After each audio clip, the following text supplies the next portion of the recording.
Le système CFA, c'est quoi le problème?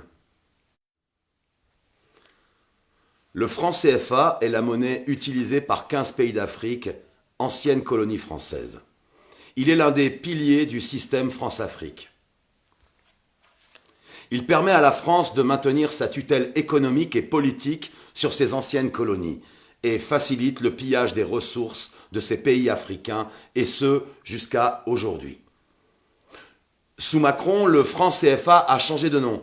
Il s'appelle désormais l'ECO. Mais le mécanisme de prédation reste le même.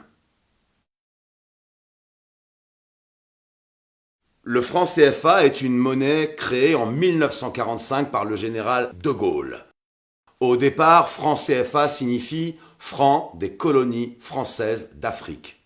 La zone franc englobe 15 pays d'Afrique centrale et d'Afrique de l'Ouest, ainsi que les Comores. Les pays de ces trois zones utilisent des francs distincts qui ne sont pas convertibles entre eux, ce qui ne favorise pas les échanges commerciaux entre ces trois zones. Premier problème.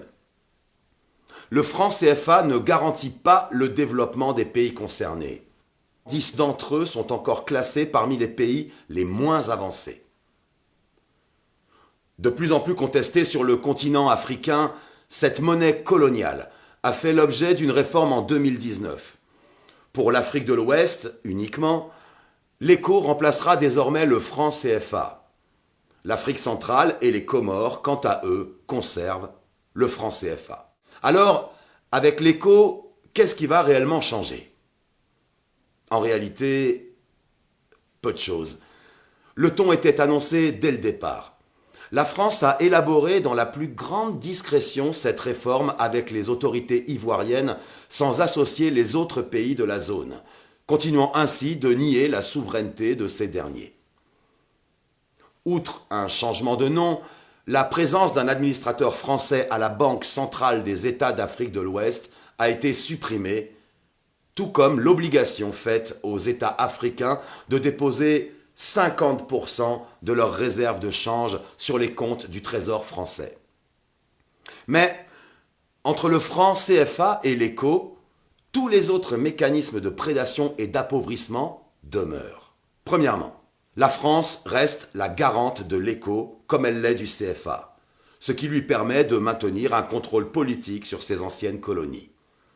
Concrètement, si les réserves de change des pays africains sont inférieures à un certain seuil, la France a l'obligation de venir combler le déficit. Or, en vertu d'un mécanisme pernicieux, une clause de ratissage assure à la France de ne jamais avoir à le faire. Cette clause implique qu'en cas d'insuffisance des réserves de change, les banques centrales de la zone CFA doivent racheter aux entreprises privées et aux organismes publics toutes les devises, les dollars, les euros, les yuans, etc., etc., etc. C'est seulement après ce ratissage que le Trésor français met les euros à la disposition des banques centrales de la zone CFA, c'est-à-dire jamais. Deuxième mécanisme d'appauvrissement, qui perdure, malgré la réforme. La parité fixe entre l'euro et l'ECO est maintenue. Le taux de change a été décidé en 1999 par le Trésor public français. Concrètement, 1 euro vaut 655,957 CFA ou ECO depuis 22 ans. Ce principe fait du CFA puis de l'ECO une monnaie forte et surévaluée dans des économies peu dynamiques et faibles. Un problème majeur qui empêche les pays de la zone CFA de commercer avec les pays voisins dont les monnaies sont plus faibles. Par contre, cette parité fixe sécurise les investissements et surtout les rapatriements des bénéfices des entreprises françaises et européennes. Bien joué, non? Elle leur permet également d'acquérir des matières premières à des prix bas et sans courir les risques liés à un taux de change fluctuant. Troisième et dernier mécanisme de prédation, la convertibilité illimitée et le libre transfert sont maintenus.